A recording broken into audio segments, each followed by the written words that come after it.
네, 안녕하십니까. 저는 SDS에서 엔터프라이즈 IoT 사업팀을 맡고 있는 최경일 상무입니다.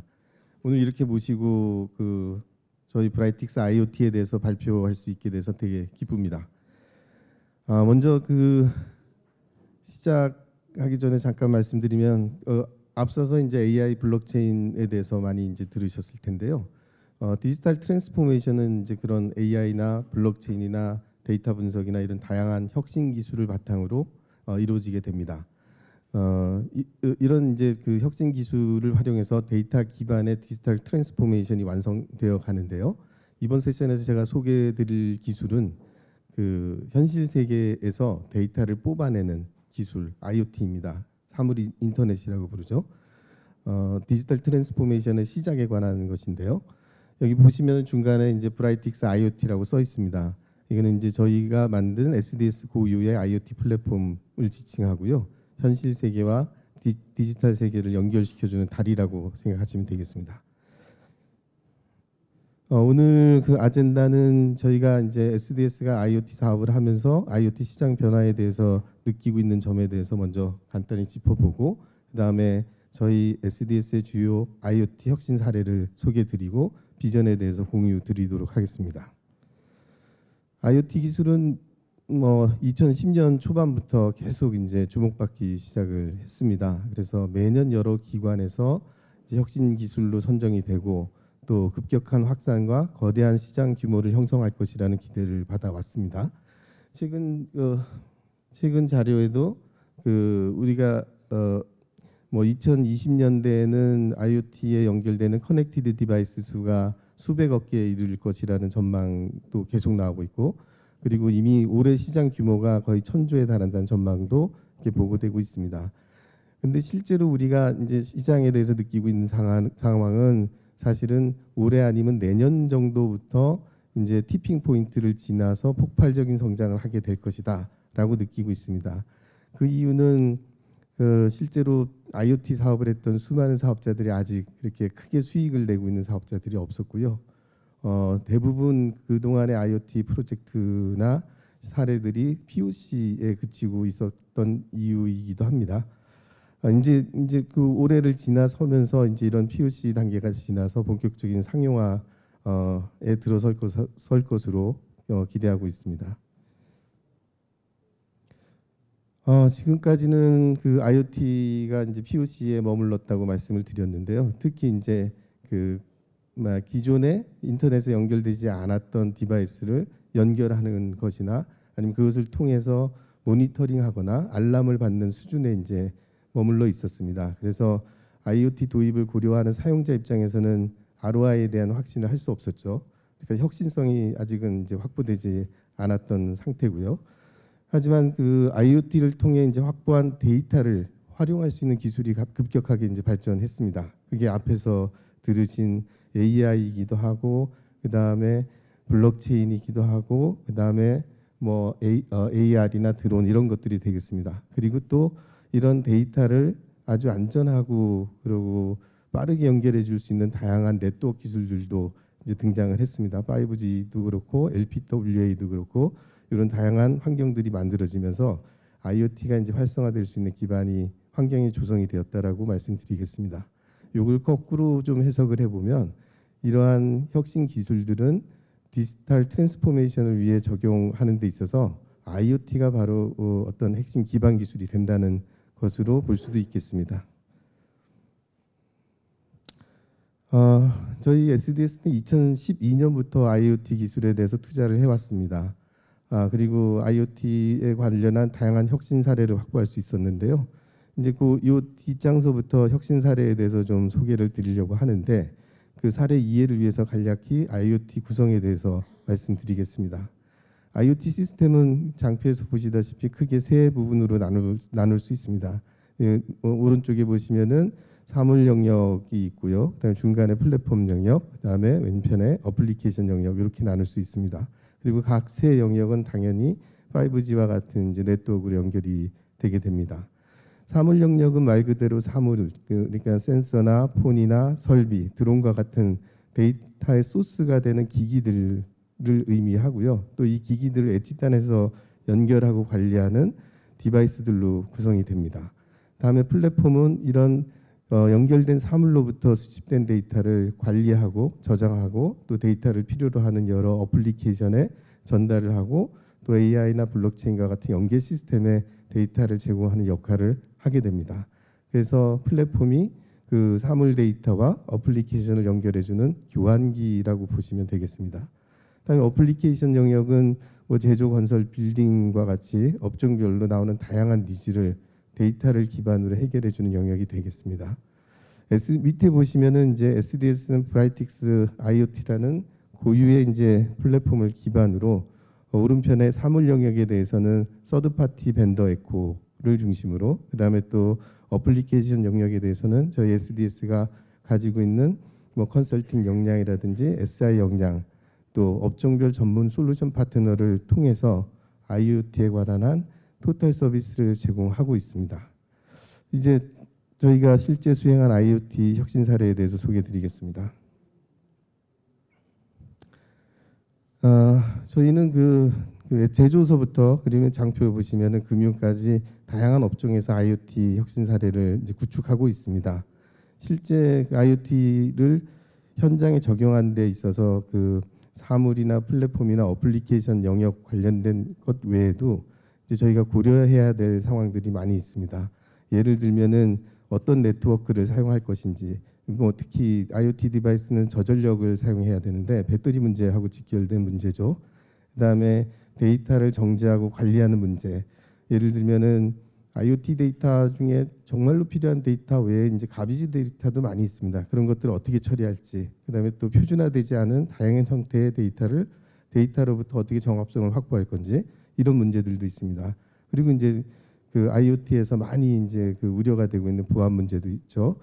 이러한 문제들에 대해서 저희 SDS는 그 많은 경험과 기술력을 바탕으로 해결책을 이제 확보하고 있고요.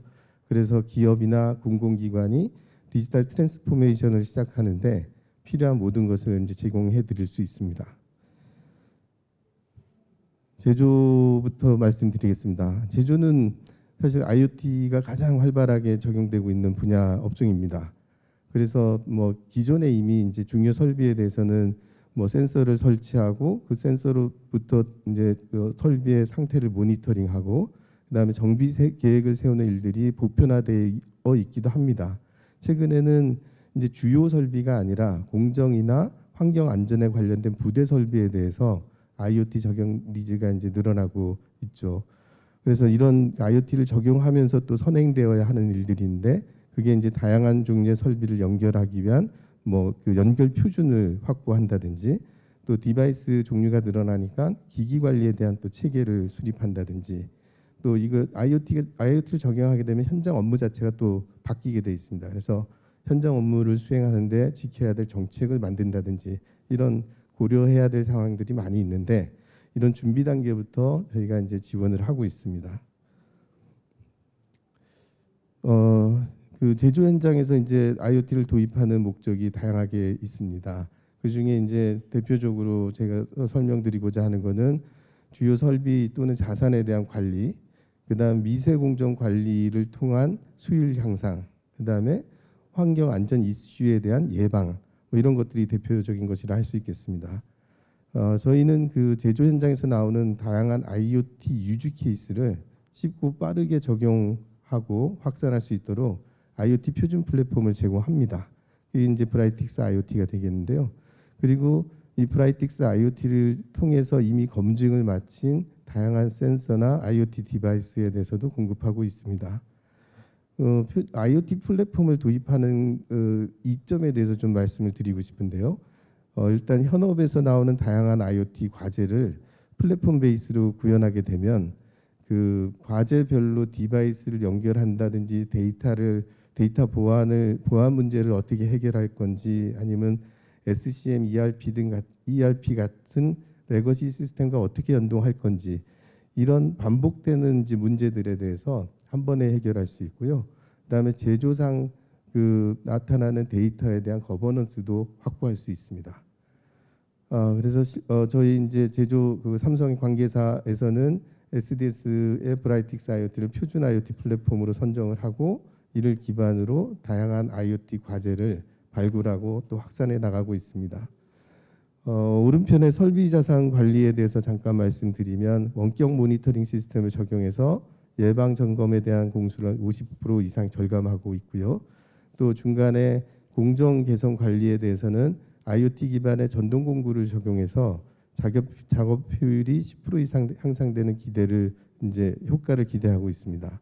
그리고 왼편의 환경 안전에 대해서는 고위험 업무를 작업을 할 때 발생하는 안전사고 방지를 위해서 작업자의 위치를 실시간으로 관제를 하거나 또는 작업 환경이나 작업 상황에 맞는 어떤 종합 센서 시스템을 이제 구축을 하게 되는데요. 이에 대한 POC를 완료하고 현장 적용, 현장 확산을 이제 준비 중에 있습니다. 그래서 이를 통해서 안전사고 발생률을 10% 이상 줄이고 또 라인 가동률을 10% 이상 향상할 것으로 이제 기대하고 있습니다. 환경안전 이슈와 관련해서 조금 더 상세히 말씀드리겠습니다. 작년에 산재 신청 건수가 13만 건을 넘었고 이는 그 전년 비해 20% 이상 증가한 데이터라고 합니다. 이제 제조업도 환경안전 관리가 매우 중요한 이슈인데요. 그래서 환경안전 사고를 줄이기 위한 다양한 노력을 기울이고 있습니다. 이제 장표는 그림으로 이제 표시를 하긴 했는데 IoT 기술을 통해서 작업자의 실수를 방지하는 사례를 이제 나타내고 있습니다. 배관 작업을 하거나 또는 실린더 교체 작업 같은 위험 작업 시에 작업장과 작업자에게 이제 적합한 센서, 예를 들면 적외선 센서라든지 자이로 센서라든지 근접 센서 이런 다양한 센서들을 적합하게 이제 구성을 하고요. 이걸 현장에 적용해서 위험 상황이 예상이 되거나 발생했을 때 현장에서는 경광등으로 주의를 하고 그다음에 관제센터에서 위험 사항을 즉시 인지하고 대응할 수 있도록 시스템을 구축하는 케이스가 되겠습니다. 뭐 이런 작업을 하기 위해서는 사실은 실제로 그 천여 가지 작업을 세부 행위 단위로 다 분석을 하고 정리를 해서 최적의 작업 프로세스를 찾아서 표준화하는 이런 단계가 필요합니다. 그래서 이런 단계들을 이제 작업별로 위험도가 높은 작업부터 시작을 해서 계속 지속적으로 이제 이런 작업을 진행하고 있습니다. 건설 현장도 제조 현장과 유사한 페인 포인트를 갖고 있습니다. 뭐 납기와 품질에 대한 문제가 있고 그다음에 안전 관리 역시 중요합니다. 그리고 건설 현장에서 여러 이제 뭐 분진이나 소음 같은 것들이 발생을 하는데요. 환경 관리도 중요한 이슈입니다. 건설 현장과 제조 현장과의 좀 큰 차이점을 든다 그러면 건설 현장은 영구적으로 유지되는 것이 아닙니다. 짧으면 수개월에서 길면 수년까지 건설 기간 동안에만 현장이 운영되고 있는데요. 따라서 현장이 고정된 지역이 있는 게 아니라 이제 계속 바뀌게 되는 거죠. 그래서 이러한 특성을 고려해서 현장에 그 IoT 플랫폼 기반의 관제 시스템을 적용을 할 때 클라우드 서비스로 형태로 제공하게 됩니다. 그래서 유연성을 확보하고 어떤 커버리지에 대한 제한을 제거하고 있습니다. 건설 현장의 사례에서는 이제 우선 공정관리 측면을 보면은 그 건설 천일군과 같은 주요 건설 자재가 이제 그 관리하는 게 굉장히 중요한 문제인데요. 납품사의 제품 출고에서부터 현장에 도착했는지 안 했는지, 현장 내에 어디에 위치하고 있는지, 설치가 됐는지 안 됐는지 이런 것들을 실시간으로 파악할 수 있는 시스템을 구축해서 그 국내 건설 현장에 이제 적용했고 그리고 확산해 나가고 있는 중입니다.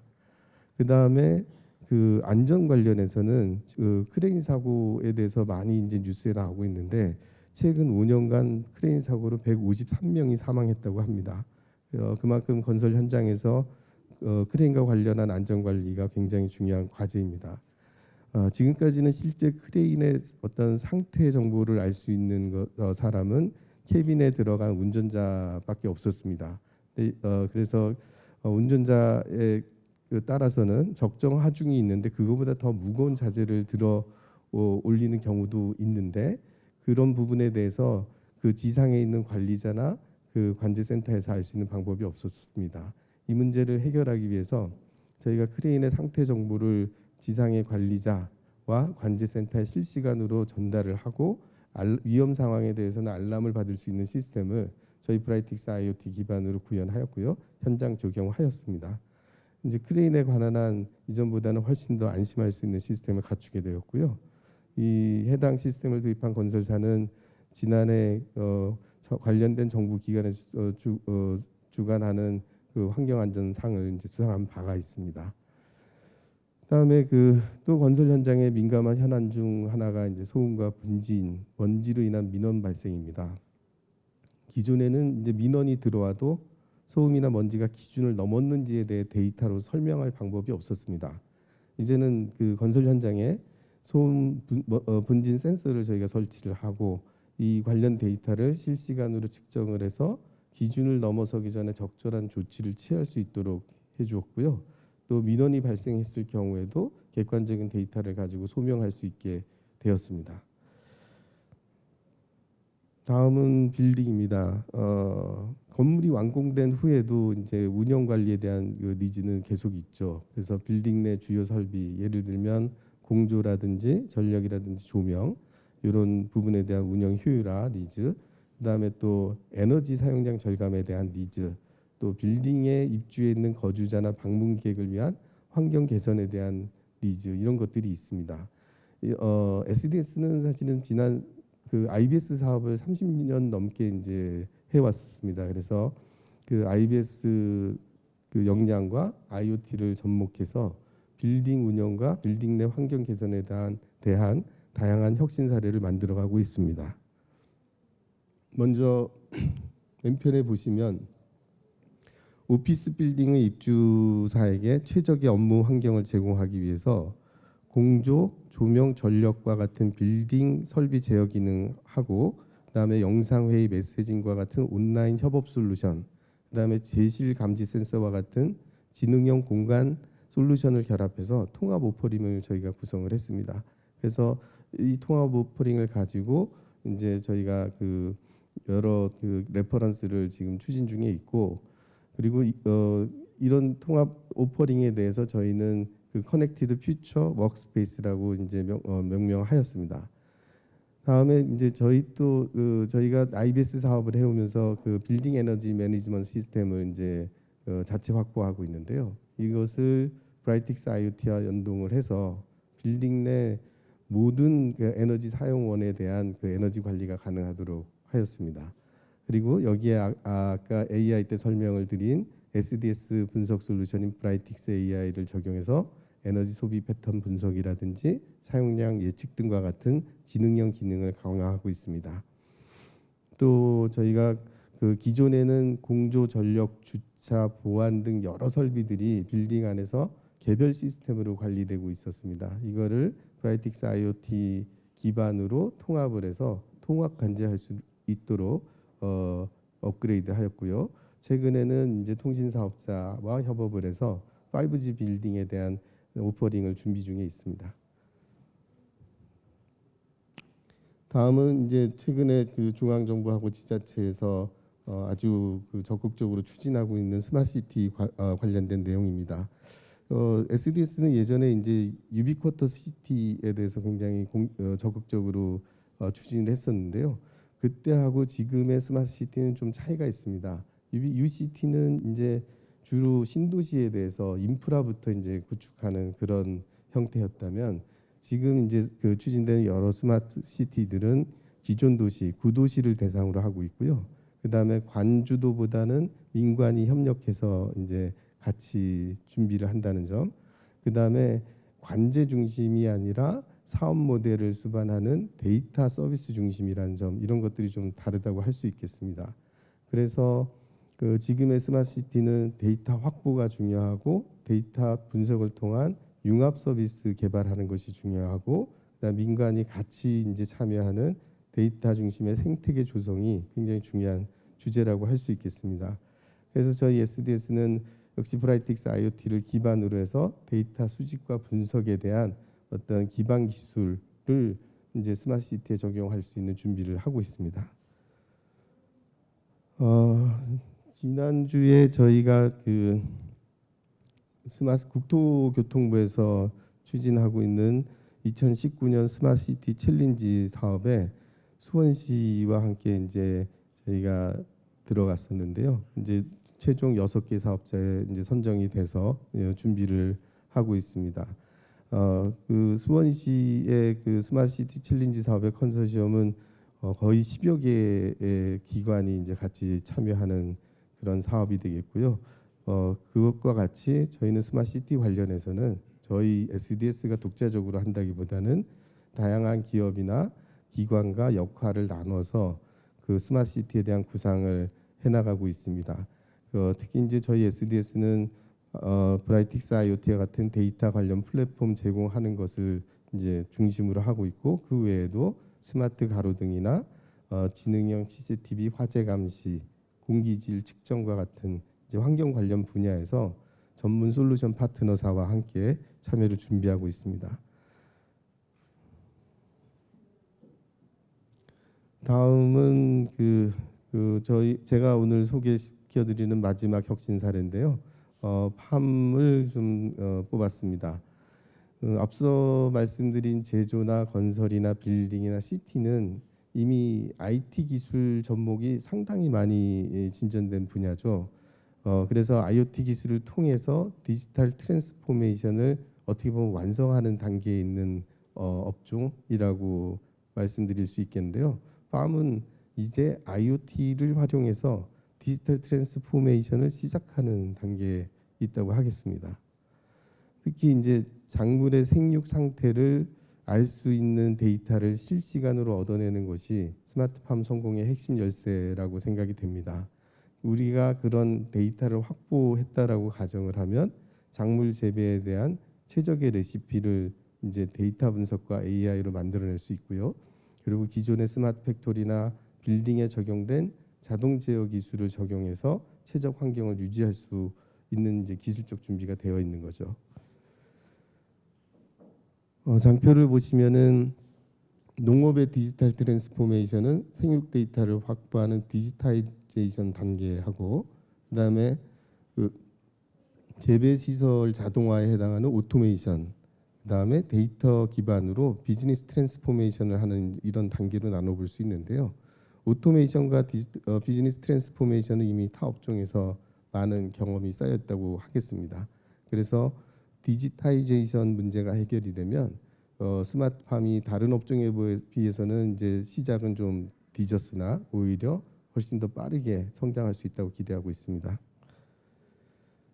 저희는 올해 그 식물의 생육 정보를 실시간으로 측정해서 모니터링하고 분석할 수 있는 센싱 기술을 가진 스타트업과 함께 그 스마트팜 관련 사업을 시작하였습니다.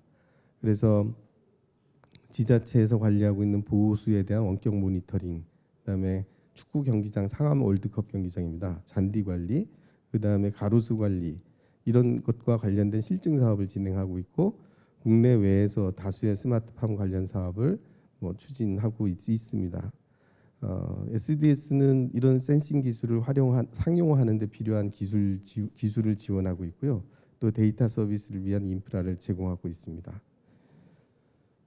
자, 그럼 여기서 아까 말씀드린 스타트업입니다. 그 독보적인 식물 센서 기술을 가지고 디지털 농업의 시대를 리딩할 텔로팜사의 CEO이자 맴수 분야의 저명한 교수이신 서울대 이종훈 교수를 모시고 스마트팜 이야기를 들어보겠습니다.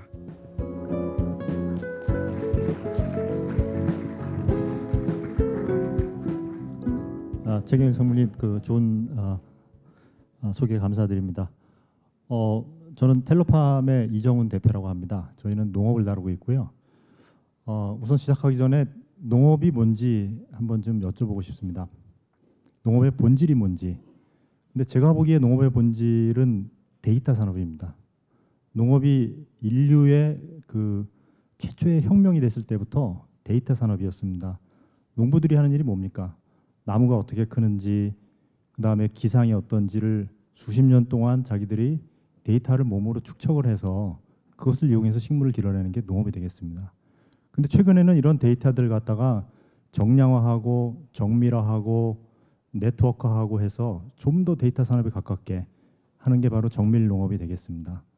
근데 여기서 한 가지 빠진 게 있습니다. 우리가 예를 들어 병원을 간다 그러면 환자를 진단한다 그러면 저희가 식물에서 하는 것처럼 지금 식물을 할 때는 보면 뭐 기상이나 온도나 습도나 이런 것들을 데이터화하고 있거든요. 근데 의사가 환자를 진단할 때 병실의 온도나 습도를 가지고 하지 않죠. 환자의 혈압과 맥박을 측정합니다. 저희가 하는 일이 바로 그것입니다. 그래서 저희가 하는 거는 반도체 기술을 이용해서 아주 미세한 머리카락만한 작은 센서를 만들고 이 센서를 갖다가 바늘 모양으로 패키징해서 식물에다가 찔러 넣습니다. 그리고 식물에서 나오는 여러 가지 신호, 예를 들어서 얼만큼 식물이 물을 빨리 먹는지, 어떤 종류의 양액을 먹는지를 측정을 해서 그것을 이용해서 바로 농업에 사용하게 됩니다. 이것은 여태까지 쏜 데이터와는 본질적으로 다른 데이터라고 생각을 하고요. 저는 이것을 갖다가 머신 파밍이라고 얘기합니다. 기계적 농업이라고 얘기를 하고요.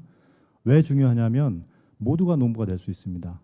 제가 나중에도 이제 한 번 더 말씀을 드릴 텐데 이 지구상 어디에 있는 사람이든지 어떤 방식이든지 전혀 식물에 대한 농업에 대한 데이터가 없이도 바로 농업을 시작할 수 있게 되고 이것이 아마 우리 농업이 새로운 혁명을 할 수 있는 그 계기가 될 것이라고 생각을 합니다. 그래서 저희가 하고 있는 것에 이해를 한 세 가지 들어보겠습니다. 우리가 농사라고 하면 가장 중요한 게 두 가지가 있습니다. 물하고 병충해입니다. 여러분들이 물과 병충해만 식물에 맞게 잘 컨트롤해주면 적절한 그 생산성을 보장받을 수 있고요. 그 다음에 굉장히 좋은 퀄리티의 농산물을 생산해낼 수가 있습니다. 그 예가 지금 첫 번째와 세 번째에 나와 있습니다. 첫 번째 경우를 보시면은요, 물에 관한 경우인데 지금 물 컨트롤을 제일 잘하는 그런 농업 기술은 네덜란드 기술입니다. 어떻게 하냐면요, 저 시설 농업이라고 합니다. 우리가 수경 재배라고도 하고요. 토마토나 뭐 파프리카, 뭐 오이 이런 것들을 기르는데 우리 시설 안에다가 온도와 태양광 이런 것들을 다 측정할 수 있는 IoT를 만들어 놓고요. 예를 들어 태양광을 이제 전부 다 측정을 해서 태양광이 강하면 강할수록 물을 많이 줍니다. 뭐 당연한 일이죠. 그리고 네덜란드 그 과학자들이 잘한 것은 거기에 대한 아주 많은 그 노하우들, 데이터들이 쌓여 있어서 이런 것들을 잘할 수 있다는 겁니다. 근데 중요한 거는 식물한테 물어보지 않거든요. 식물이 작은 상태인지, 식물이 큰지, 물을 많이 먹는지, 내가 어떤 비료를 주는지에 따라 식물이 물을 먹는지에 대해서는 전혀 상관을 하지가 않습니다. 그렇기 때문에 이제 나오는 게 그 에미션의 문제가 있습니다. 예를 들어 네덜란드 농법을 쓴다면 토마토를 기르면 1헥타르 100m 곱하기 100m 농장에서 토마토를 기르면 하루에 30톤 정도의 물을 쓰게 되는데 그중에 30%, 약 10톤 정도가 배액이 되게 됩니다. 버려지는 거죠. 그리고 이거는 굉장히 그 오염이 심한 물이 되게 되겠습니다. 저희가 개발한 센서를 쓰면 이렇습니다. 저희는 식물에다가 제가 말씀드린 그 미세 공정에 의한 반도체 공정에 의한 센서를 집어넣고요. 식물이 먹는 물의 양을 정확히 측정합니다. 그래서 먹는 양만큼 저희가 물을 주게 됩니다. 그러면 굉장히 재미있는 현상이 일어납니다. 저희가 준 물은 하나도 밖으로 나오지 않고요. 식물이 다 먹게 돼서 우선 생산성을 굉장히 높일 수 있고요. 또 물 주는 그 효과를 갖다가 우리가 컨트롤해서 식물이 생산해내는 과일을 굉장히 달게 할 수 있습니다. 그러면서 에미션은 제로로 가져가게 할 수 있습니다. 저희가 이것들을 저희 농장에서 많이 입증을 했고요. 특히 예를 들어 뭐 토마토를 굉장히 달게 한다는 이런 것들은 아주 재미있게 잘 돼 있습니다. 그 다음으로 할 수 있는 게 이제 병충해입니다. 여러분께서 여러 가지 과수나 여러 가지 과일이나 작물을 기르면 반드시 병충해 때문에 문제가 생깁니다. 예를 들어서 지금 세 번째 그림에 보여드리는 게 아랍에미레이트에서 대추야자를 기르는데 대추야자는 아시겠지만 아랍권에서 거의 유일하게 될 수 있는 농업입니다. 그리고 굉장히 신성시하는 작물이기도 하죠. 세계 시장도 굉장히 크고요. 근데 문제점이 뭐냐면 이것들을 길렀을 때 최근에 레드팜 위빌이라는 딱정벌레가 있습니다. 얘들이 와서 대추야자 속으로 들어가서 알을 낳고 파먹거든요. 그러면 생산량의 30%를 잃어버리게 됩니다. 어느 농업에서든지 무슨 문제점이 뭐냐면 이와 같이 과수가 감염이 됐을 때, 전염이 됐을 때 그 전염이 됐다는 사실을 갖다가 알기가 어렵습니다. 그리고 알았을 때는 이미 늦었습니다. 사후 약방문이라는 게 있죠. 왜? 나무가 거의 죽어갈 때 알 수밖에 없거든요. 근데 저희 센서를 이용해서 최근 작년도 10월, 11월 그 알라인의 그 대추야자 농장에서 성공한 게 뭐냐면 물을 먹는 모습을 잘 들여다보다가 지금 보시는 것처럼 신호가 갑자기 튀는 경우가 있습니다. 신호가 갑자기 튀는 경우가 있는데 신호가 갑자기 튈 때 아, 여기 지금 감염이 왔구나 하는 것을 맞춰낼 수가 있었습니다. 그래서 이런 점들을 이용하면 우리가 병충해 관리를 할 수 있죠. 세 번째로 중요한 게 뭐냐면 이것은 첫 번째 물과 병충해에 나타나지 않았던 문제인데 저희가 식물의 상태를 갖다가 직접 측정함으로써 식물의 생산성을 갖다가 미리 예측할 수 있습니다. 지금 그런 모델을 지금 보시는 것처럼 만들어내고 있고요. 예를 들어서 커머디티 크롭 같은 커피 같은 경우에 곡물 시장에서 거래가 되고 있거든요. 근데 6개월 뒤에 우리가 기상 데이터와 지금 현재 식물에 하는 그 모니터링을 다 하게 된다면 6개월 뒤에 생산량을 예측해서 우리가 어떤 투자를 해야 될지는 결정할 수도 있습니다. 이건 새로운 사업의 영역이 되겠죠. 저희가 이런 것들을 하는 그 트랙 레코드가 있냐? 굉장히 많이 있습니다. 우선 국내에서 토마토, 오이, 파프리카, 그다음에 센서를 변형해서 나무 형태를 만들어서 사과나무, 배나무, 여러 가지 나무에 적용을 지금 하고 있고요. 그다음 심지어 아랍에미레이트의 대추야자, 그다음에 뉴질랜드의 키위프룻, 그다음에 브라질의 커피까지도 지금 저희가 설치를 해서 모니터링을 지금 성공적으로 해내고 있습니다. 그리고 또 이 과정이 지금 중요한 게 이 과정을 통해서 저희가 앞으로는 아주 거대한 플랜테이션 사업에 진출을 해서 여기다가 센서를 갖다가 굉장히 많이 깔아 넣어서 전체적인 그 신호를 갖다가 확률적, 통계적으로 분석을 하고 이 빅데이터를 갖다가 인공지능을 이용해서 저희가 수확량을 예측한다든가 좀 더 많은 프로덕티비티를 낸다든가 좀 더 높은 그 품질의 과실을 만들어낸다든가 이런 쪽의 일들을 지금 하고 있습니다. 이 전 과정을 보시면요. 우선 지금 저희가 하는 거는 데이터 엔리치먼트입니다. 저희가 데이터를 쌓고 있고요. 두 번째 하는 건 뭐냐면 그 데이터를 갖다가 이용해서 어떻게 하면 좀 더 좋은 농업을 할 수 있는가, 에피션시, 에피카시에 지금 집중이 돼서 하고 있습니다. 앞으로 할 일은 뭐냐면 이렇게 쌓여진 데이터들을 다 모아가지고 새로운 신산업을 창조하는 것입니다. 제가 나중에 좀 더 그 재밌는 말씀을 좀 드릴 텐데 그 부분을 좀 나중에 좀 더 자세히 말씀을 드리도록 하겠습니다. 그래서 새로운 사업의 모델이 될 수 있다는 게 굉장히 중요합니다. 어떻게 이런 일들이 가능한가 봤더니 저희가 하는 것은 센서를 개발하는 일이었습니다. 지금까지 센서를 적용하는 데는 여러 가지 문제점이 있었는데 여기에 날개를 달아준 게 바로 지금 지금 SDS에서 가지고 계시는 무선망, 그다음에 네트워크 서버, 그다음에 네트워크 서버를 잘 처리할 수 있는 브라이틱스라는 엔진, 이런 것들이 다 조합이 되어 있습니다.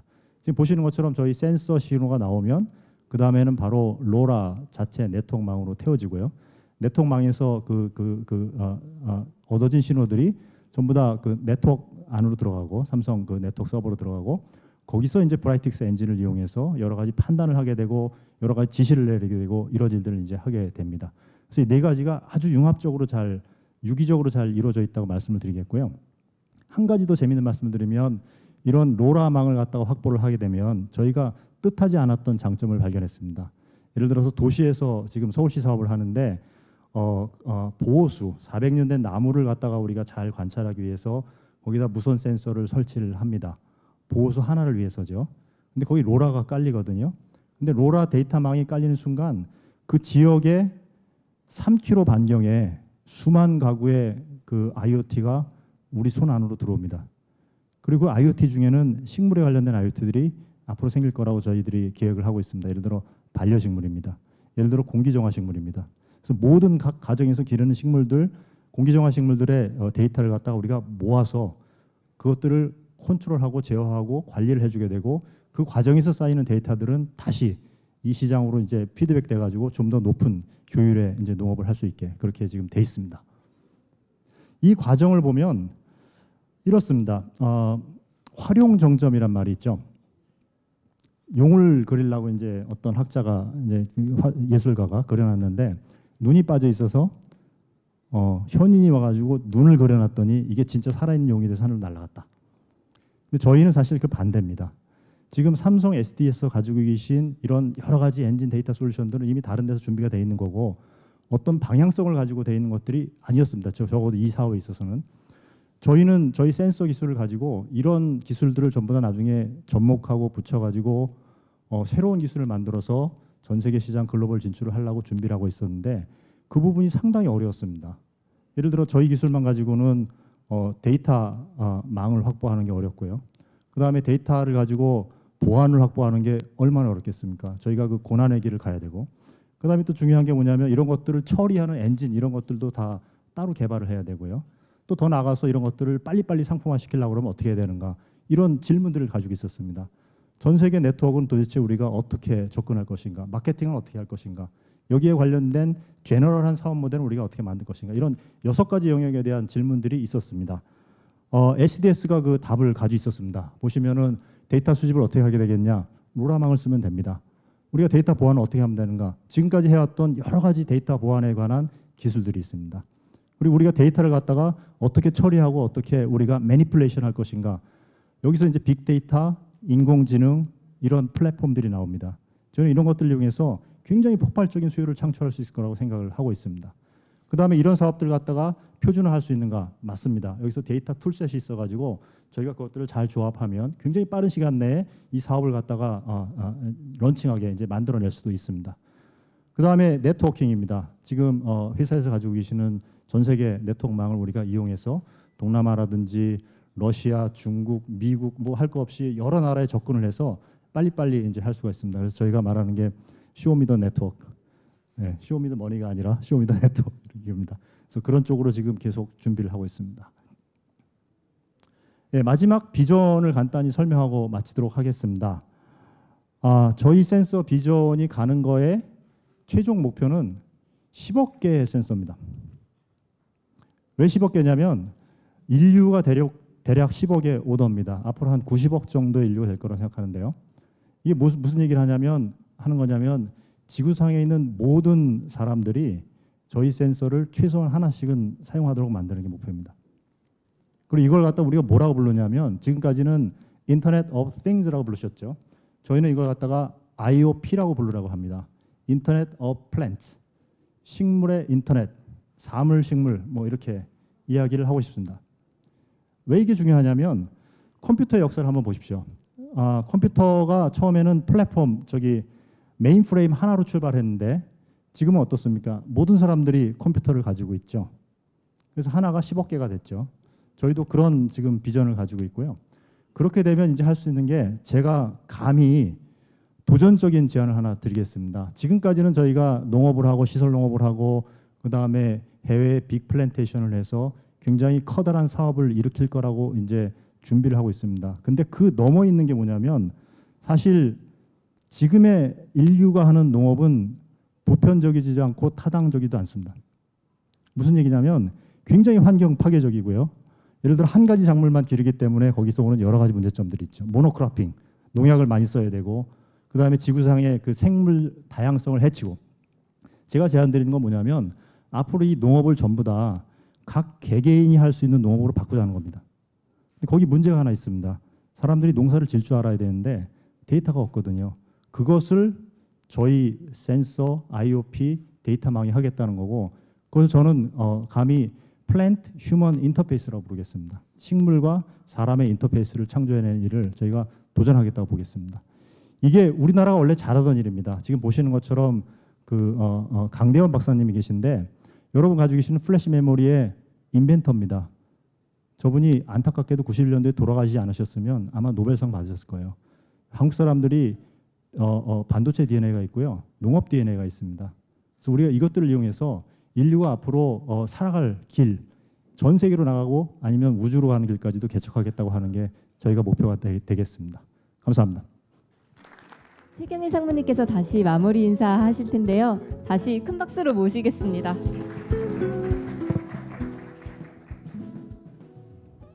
예, 이정훈 교수님 발표 감사드립니다. 이정훈 교수님 발표를 들을 때마다 드는 느낌은 때려치고 텔로팜으로 가고 싶다라는 생각이 이제 가끔 드는데 그거 참느라고 되게 힘듭니다. 예. 마무리 좀 하겠습니다. 브라이틱스 IoT에 대해서 많이 말씀드렸는데 저희 브라이틱스 IoT는 일단 기업 전용 IoT 플랫폼이라고 부르고 있습니다. 그러니까 일반적 저희 많이 알려져 있는 삼성의 스마트싱이나 이런 B2C 플랫폼하고 이제 다른 점은 기업에서 필요로 하는 여러 가지 이제 피처들을 계속해서 이제 탑재해 나가고 있는 건데요. 예를 들면은 레거시 시스템을 연동하기 위한 다양한 API를 이제 공급한다든지 아니면 보안에 대한 기능을 엔드투엔드 디바이스부터 이제 서버 보안까지 다 엔드투엔드로 처리한다든지 굉장히 이제 플렉서빌리티를 이제 중요하게 이제 담고 있다든지 이런 것들이 되고요. 그 외에도 엣지 컴퓨팅이나 어노멀리 디텍션, 그 다음에 데이터 프레퍼레이션과 같은 그런 다양한 기능들을 이제 탑재하고 있습니다. 그래서 작년에 저희 브라이틱스 IoT는 가트너의 그 IoT 플랫폼 분야에서 솔루션 벤더 리포트에 국내 최초로 이제 등재가 되었습니다. 그래서 그 의미는 뭐냐면 지금 글로벌하게 참조되고 있는 IoT 플랫폼이 한 100여 개 된다고 합니다. 그리고 이제 로컬에서 이제 또 나오고 있는 플랫폼들이 굉장히 많은데 그런 것까지 합치면은 이제 전 세계 한 수백 개의 IoT 플랫폼이 있겠죠. 근데 저희 이제 브라이틱스 IoT는 글로벌하게 참조되고 있는 100여 개의 플랫폼 중에 이제 하나가 되었다는 뜻이고요.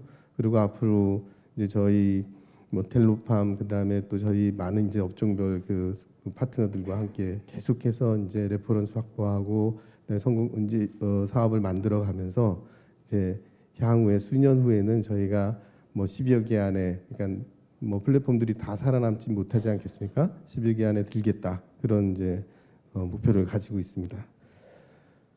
그래서 저희는 이제 그 고객의 그 디지털 트랜스포메이션을 지원하기 위해서 SDS의 역량과 자원은 당연히 이제 투입을 하고요. 그리고 디바이스, 네트워크, 어플리케이션 분야에서 전문 역량을 가진 아주 훌륭한 파트너들과 함께 이제 생태계 구축을 하고 확장의 노력을 이제 하겠습니다. 그리고 이를 통해서 IoT 도입을 이제 고민하고 계신 고객들이 필요로 하는 다양한 솔루션과 서비스를 선제적으로 준비하고 이제 제공할 수 있는 그런 비즈니스 파트너가 되겠습니다. 예, 이상입니다. 감사합니다.